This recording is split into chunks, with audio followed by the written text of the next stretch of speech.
இந்த மக்களோட உயிரோடவும் ரத்தத்தோடும் கலந்து ஓடுவது பாலாறு.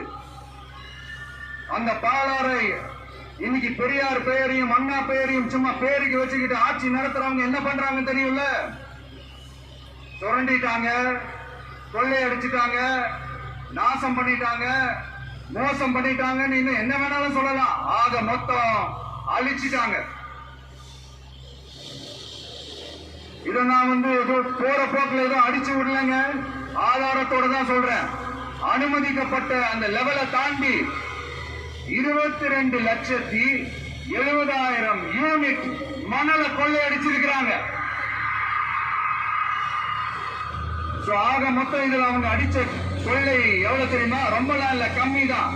4,730 கோடி. கம்மி தான் இல்ல.